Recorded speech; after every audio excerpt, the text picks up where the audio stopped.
Hello students, मुझे उम्मीद है आप सभी अच्छे होंगे। जैसा कि आप सभी स्टूडेंट्स को पता है, मैं आपको क्लास 10th मैथमेटिक्स के अंदर एनसीईआरटी एग्जाम्पलर करवा रहा हूँ। एनसीईआरटी एग्जाम्पलर के अंदर भी मैं आपको चैप्टर नंबर 2 पॉलिनोमियल करवा रहा हूँ। इसके अंदर मैं आपको एक्सरसाइज 2.1 पूरी करवा चुका हूँ विद सैंपल क्वेश्चन। इसके अलावा मैं आपको एक्सरसाइज 2.2 भी पूरी करवा चुका हूँ विद सैंपल क्वेश्चंस। आज मैं आपको एक्सरसाइज 2.3 करवाऊंगा विद सैंपल क्वेश्चंस। तो चलो एक बार एनसीईआरटी एग्जाम्पलर से क्वेश्चन को रीड करते हैं। अब हम एनसीईआरटी एग्जाम्पलर में आगे बढ़ते हुए ये पार्ट डी आ गया, शॉर्ट आंसर क्वेश्चन देख लेते हैं इसके अंदर किस प्रकार क्वेश्चन है। Sample question 1, find the zeros of the polynomial x square plus 1/6x minus 2 and verify the relation between the coefficients and the zeros of the polynomial. इस क्वेश्चन को मैं व्हाइट बोर्ड पे करवाऊंगा। चलिए व्हाइट बोर्ड पर चलते हैं। Question को रीड करने के बाद मुझे पता चला हमें इसके अंदर एक क्वाड्रेटिक पॉलिनोमियल दी गई है और हमसे बोला गया है इस क्वाड्रेटिक पॉलिनोमियल के जीरोस निकालो, प्लस हमें क्या करना है, वेरिफिकेशन भी करना है। तो इस तरह के क्वेश्चन कभी भी पेपर में आते हैं तो सबसे पहले हम क्या करते हैं, जो भी हमें क्वाड्रेटिक पॉलिनोमियल दी जाती है उसको लेट कर लेते हैं। तो मैंने वही करा इस क्वेश्चन के अंदर, let P X is equal to X square plus 1/6x minus 2। तो मैंने देखा ये तो सिंपल क्वाड्रेटिक पॉलिनोमियल नहीं है, ये तो फ्रैक्शन वाली क्वाड्रेटिक पॉलिनोमियल है। तो सबसे पहले हमें इसको सिंपल क्वाड्रेटिक पॉलिनोमियल बनाना पड़ेगा। कैसे बनाएंगे बेटा, हम इसका एलसीएम लेंगे। देख लेते हैं इस तरह के क्वेश्चन कैसे सोल्व करते हैं। क्वेश्चन आपको आपकी स्क्रीन के ऊपर भी नजर आ रहा होगा। स्टार्ट करते हैं बेटा।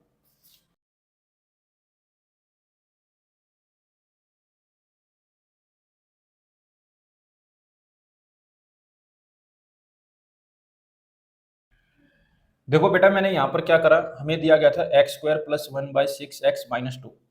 तो मैंने क्या करा, सबसे पहले 1 को x से मल्टीप्लाई करा तो ये हो गया x/6। तो मैंने इसको दोबारा लिख लिया x square plus x/6 minus 2। अब मैंने देखा कि जिनके नीचे कुछ नहीं है उनके नीचे 1 लगा देते हैं। तो मैंने वही करा, एक्स स्क्वायर अपॉन में 1 कर दिया प्लस x/6 माइनस 2 अपॉन में 1। अब मैंने क्या करा, 1 6 और 1 का एलसीएम लिया तो एलसीएम आ गया 6। अब 1 के टेबल में 6 कब आता है बेटा, 6 पे। तो 6 को एक्स स्क्वायर से मल्टीप्लाई करा तो आ गया 6x²। 6 के टेबल में 6 कब आता है, 1 पे। तो 1 को x से मल्टीप्लाई करा तो आ गया x। 1 के टेबल में 6 कब आता है, 6 पे। तो 6 को 2 से मल्टीप्लाई करा तो आ गया 12। अब मैंने क्या करा, 1/6 को ऐसे बाहर ले आया तो अंदर क्या बच गया, 6x² प्लस x माइनस 12। अब बेटा हमें क्या करनी है, इस क्वाड्रेटिक पॉलिनोमियल की स्प्लिटिंग दी मिडिल टर्म करनी है। और मैं ये मान के चल रहा हूँ आपको स्प्लिटिंग दी मिडिल टर्म आती है। फिर भी नहीं आती तो सीख लो एक बार दोबारा कैसे करते हैं। इसके अंदर क्या करते हैं, कोफिशिएंट ऑफ एक्स स्क्वायर को कांस्टेंट टर्म के साथ मल्टीप्लाई करते हैं। तो कर लेते हैं। मैंने 6 को मल्टीप्लाई करा -12 के साथ तो ये आया -72। फिर हम देखते हैं हमारी मिडिल टर्म क्या है विद साइन। मैंने देखा मेरी मिडिल टर्म है प्लस की 1। अब हमें ऐसे दो नंबर ढूंढने हैं, जब मैं प्लस या माइनस करूं तो मेरा प्लस का 1 आए और जब मैं मल्टीप्लाई करूं तो मेरा माइनस का 72 आए। ऐसे दो नंबर हमें ढूंढने हैं। तो वो दो नंबर आएंगे कैसे बेटा, हमें क्या करना पड़ेगा, 72 के प्राइम फैक्टर निकालने पड़ेंगे। तो ये 2 के टेबल में गया 36, ये 2 के टेबल में गया 18, ये 2 के टेबल में गया 9 पे, ये 3 के टेबल में गया 3 पे, ये 3 के टेबल में गया 1 पे। तो हमारे प्राइम फैक्टर आ गए 2 2 2 3 3 1। 2 2 जा 4, 4 2 जा 8, 3 3 जा 9, 9 1 जा 9। तो वो दो नंबर क्या है बेटा, 8 और 9। 8 9 जा क्या होता है 72, और 9 में से 8 जाएंगे तो क्या आएगा 1, प्लस का 1। तो हमें क्या करना है, 8 को माइनस का लेना है, 9 को प्लस का लेना है। तो हम इन दोनों को मल्टीप्लाई करेंगे तो क्या आएगा, माइनस का 72। यहाँ पर हमने क्या करा, -8 को +9 से मल्टीप्लाई करा तो हमारा आया बेटा -72। तो वो दो नंबर क्या होंगे बेटा, -8 और प्लस का 9। तो इसके अंदर पुट कर लेते हैं, इसको सोल्व करते हैं। ये है 1/6 6x²। तो हम क्या करेंगे, यहाँ पर प्लस के x को स्प्लिट करेंगे, ब्रेक करेंगे। पहले छोटा नंबर लिखेंगे, छोटा नंबर क्या है बेटा 8x। फिर बड़ा लिखेंगे, बड़ा क्या है 9x -12। यहाँ पर आपने देखा कैसे मैंने प्लस के x को स्प्लिट करा। मैं ये मान के चल रहा हूँ बेटा आपको स्प्लिटिंग द मिडिल टर्म आती है। अब हम क्या करेंगे बेटा, इन दोनों में देखेंगे क्या कॉमन है, फिर देखेंगे इन दोनों में क्या कॉमन है। कर लेते हैं 1/6। मैंने देखा इन दोनों में कॉमन है बेटा 2x। तो बेटा यहाँ बच जाएगा 3x माइनस यहाँ आ जाएगा 4। क्यों, 2 के टेबल में 6 कब आता है 3 पे, 2 के टेबल में 8 कब आता है? 4 पे, प्लस अब देखो इन दोनों में क्या कॉमन है? मैंने देखा सिर्फ और सिर्फ 3, तो यहाँ आ गया 3x माइनस 4। तो अब हमने ये देखना है क्या ये दोनों सेम आए हैं हमारे? हमने देखा हाँ 3x माइनस 4 यहाँ भी है, 3x माइनस 4 यहाँ भी है, इसका मतलब हमने कैलकुलेशन बिल्कुल सही करी है। बेटा अब आपको ये देखना है इन दोनों टर्म में क्या कॉमन है। मैंने देखा इन दोनों टर्मों के अंदर हमारा 3x माइनस 4 कॉमन है। क्यों कॉमन है? 3x माइनस 4 यहाँ भी है, 3x माइनस 4 यहाँ भी है। जब इस वाली टर्म में से 3x माइनस 4 कॉमन आ जाएगा तो क्या बचेगा बेटा? 2x। ऐसे ही इस वाली टर्म में से 3x माइनस 4 कॉमन आ जाएगा तो क्या बचेगा? प्लस का 3।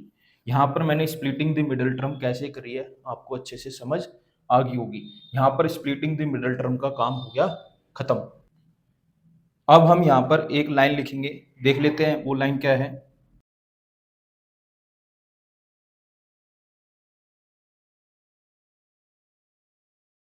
वो लाइन है बेटा put P X equal to 0 for finding zeros of a given polynomial.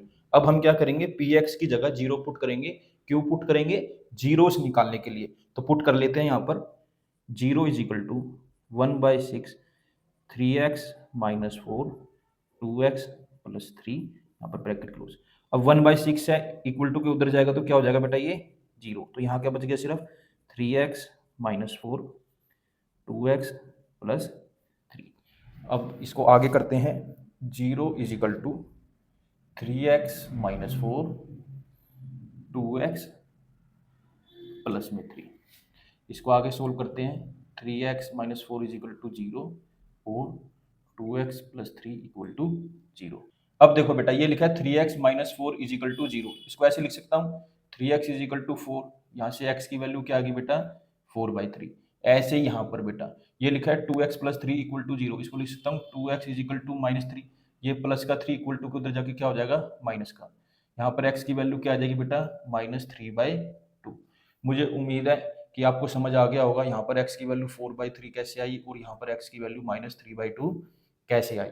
अब यहाँ पर हमें एक लाइन लिखनी पड़ेगी, देख लेते हैं वो लाइन क्या है।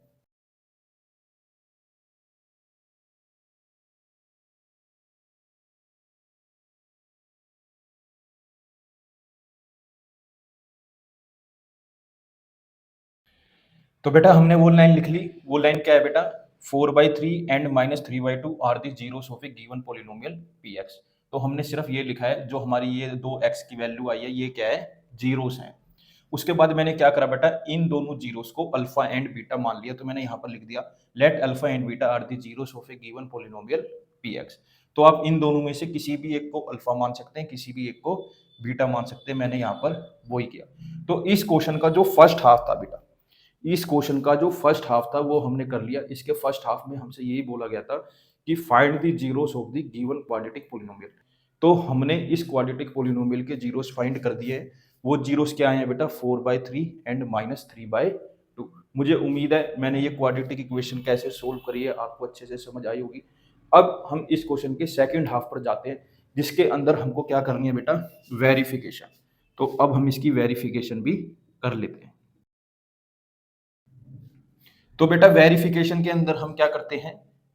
Sum of zeros and product of zeros निकालते हैं। तो हमें पता है सम ऑफ जीरोस का फॉर्मूला क्या होता है? Sum of zeros alpha plus beta बराबर होता है बेटा इसके -b/, में ए के। ये -b/, में ए है क्या बेटा? ये है कोफिशिएंट ऑफ एक्स। ये माइनस फॉर्मूले में होता है बेटा, ठीक है। ये क्या है? Coefficient of x. और ये क्या है बेटा?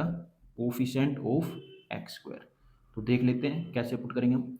तो इसके अंदर आपको क्या करना है बेटा? जो sum of zeros alpha plus beta है इसको एलएचएस लेना है आपने, ठीक है। तो अल्फा प्लस बीटा, तो अब हम देखेंगे अल्फा प्लस बीटा आखिर में है क्या। हमने देखा यहाँ पर हमारी जो अल्फा की वैल्यू है बेटा वो आई है 3/4 प्लस जो हमारी बीटा की वैल्यू है बेटा वो है -3/2। तो इसको सोल्व करते हैं। 4/3 -3/2। अब हम क्या करेंगे? 3 और 2 का एलसीएम लेंगे। जब मैंने 3 और 2 का एलसीएम लिया तो बेटा मेरा एलसीएम आया 6। अब मैं ये देखूंगा 3 के टेबल में 6 कब आता है बेटा? 2 पे। तो 2 4 जा 8 माइनस 2 के टेबल में 6 कब आता है बेटा? 3 पे। 3 3 जा 9। ये आया बेटा -1/6। तो जब मैंने LHS को सोल्व करा, LHS का मतलब यहाँ पर क्या है, sum of zeros alpha plus beta, LHS में मैंने उसी को रखा, और यहाँ पर अल्फा और बीटा की वैल्यू बेटा वही आती है जो अभी अभी आपने फाइंड करी है। तो मैंने यहाँ पर पुट करा तो मेरा आ गया -1/6। अब मैं यहाँ पर क्या सोल्व करूँगा बेटा, RHS। तो मेरा RHS है क्या बेटा, -B/A। तो अब मैं जो हमें इक्वेशन दी गई है उसके अंदर देखूंगा, यहाँ पर मेरा B क्या है बेटा, 1/6, मतलब कोफिशिएंट ऑफ x क्या है बेटा, 1/6 प्लस का। तो मैं यहाँ पर लिख लेता हूँ अच्छे से, माइनस का 1/6 अपोन में। अब मैं ये देखूंगा बेटा मेरा A क्या है, मतलब कोफिशिएंट ऑफ x² क्या है बेटा, 1, ये 1 है। इसको मैंने सिंप्लीफाई करा तो ये आ गया 1/6। तो मैंने देखा मेरा LHS भी -1/6 आया, मेरा RHS भी -1/6 आया। तो इस केस के अंदर हमारी LHS बराबर होगी बेटा RHS के। ठीक ऐसे ही बेटा मैं निकालूंगा प्रोडक्ट ऑफ जीरोस। क्या निकालूंगा, प्रोडक्ट ऑफ जीरोस। तो जो प्रोडक्ट ऑफ जीरोस है बेटा वो होता है अल्फा इंटू बीटा, जो कि बेटा बराबर होता है C/A के। तो इसके अंदर जो product of zeros alpha into beta है बेटा ये है LHS, जो C/A है बेटा ये क्या है, RHS। ठीक है बेटा, यहाँ पर जो ये C है इसका मतलब क्या है बेटा, कांस्टेंट टर्म है। ये क्या है बेटा, ये कांस्टेंट टर्म। और जो बेटा ये A है इसका मतलब क्या है, कोफिशिएंट ऑफ x²। ये क्या है बेटा, कोफिशिएंट ऑफ x²। तो सबसे पहले हम LHS को ही सोल्व कर लेते हैं। यहाँ पर मैंने LHS ले लिया। LHS है क्या हमारे, अल्फा इंटू बीटा। तो देखो अल्फा की वैल्यू क्या है बेटा यहाँ पर 4/3। ठीक है, बीटा की वैल्यू क्या है बेटा -3/2। ठीक है, अब मैंने इसको सोल्व करा तो मेरा क्या आया -12/6। क्या आया बेटा -12/6। ऐसे ही बेटा मैं RHS को सोल्व करूंगा। RHS में पहले क्या है, C/A। C का मतलब है कांस्टेंट टर्म। इसके अंदर बेटा कांस्टेंट टर्म कितनी है, -2। तो पुट कर लेते हैं। A कोफिशिएंट ऑफ x² क्या है बेटा 1, तो पुट कर लेते हैं। ये आया बेटा -2/1। तो इसको यहाँ पर कैंसिल कर लेते हैं, 6 1 जा 6, 6 2 जा 12। तो ये भी आया -2/1।